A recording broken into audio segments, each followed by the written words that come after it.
Salve, salve! Estamos diretamente aqui dos camarins do Rock in Rio, do Palco Mundo, e eu vou conversar com Joe Duplantier, líder e vocalista do Gojira, eles que vieram ao Rock in Rio em 2015 e agora estão de volta.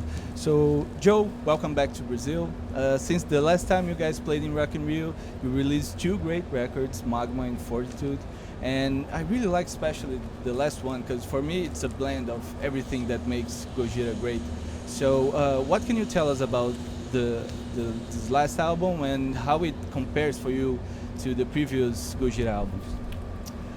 Well, it's Gojira 2021-22. It's the new batch that we have to share with the world, you know. Every album is sort of like a page that you turn and you show how you feel in this specific moment, what is your state of mind. So as an artist, as a band, this is what we have to offer.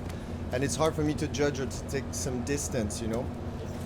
But I'm very excited and proud of it, for sure.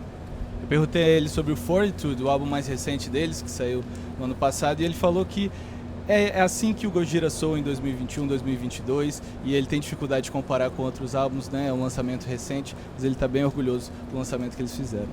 And on the new album, you have a great track with that crazy bass riff, Amazonia, and it has a really important message regarding the preservation of the Amazon.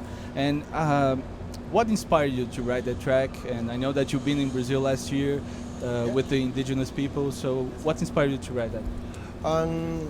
What inspired me is that I'm an earthling, I'm a human being, I live on this planet, and I know that some people don't appreciate when you cross your borders and talk about problems that happen in other countries, but the way we approach things is that we care deeply about our planet, and ancient forests disappeared one after the other, and it's so sad, and the Amazon is the last big ancient forest standing on the planet, and I think it's worth fighting for its preservation and the people that live within the forest.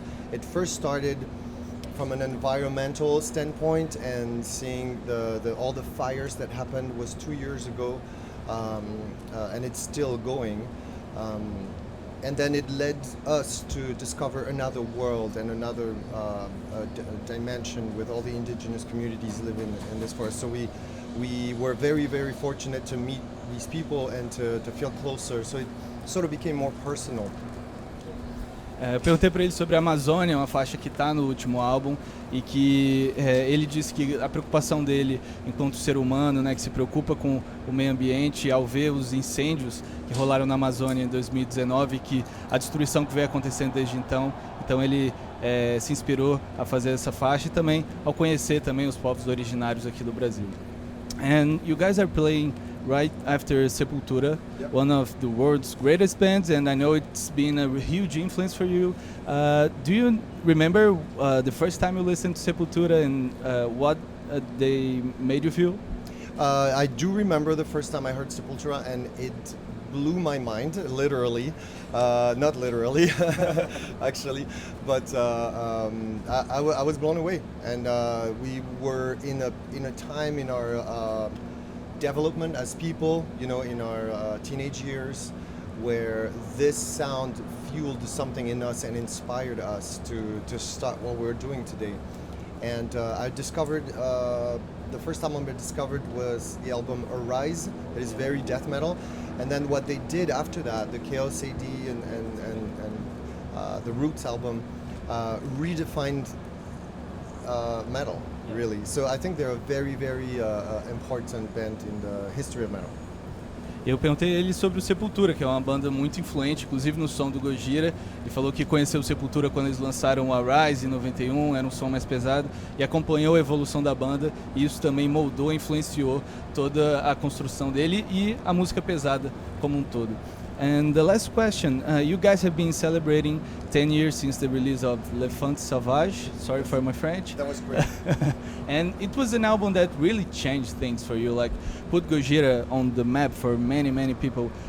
What do you remember about that time of the band and how that album changed things for you? Yeah, I want to say we were at the peak of something that we were doing in our career.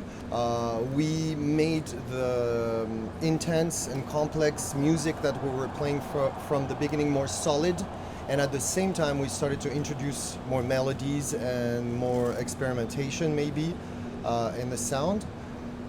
So it was definitely a big moment in our career, I want to say. And after that, there's more. We started to write more songs, you know, versus tracks, death metal tracks and epic tracks.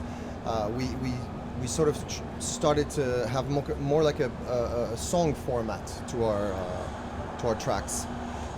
So yeah, I mean every single album is important, of course, but I remember L'Enfant Sauvage was something where we were solidifying our sound.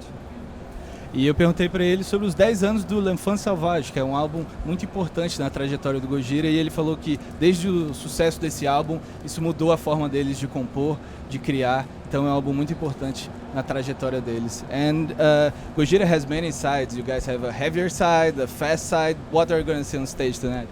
The heavy side. Thank you so much, Joe. Thank you very much. Muito obrigado. É isso então, Gojira aqui no Palco Mundo do Rock in Rio, tudo nosso de novo.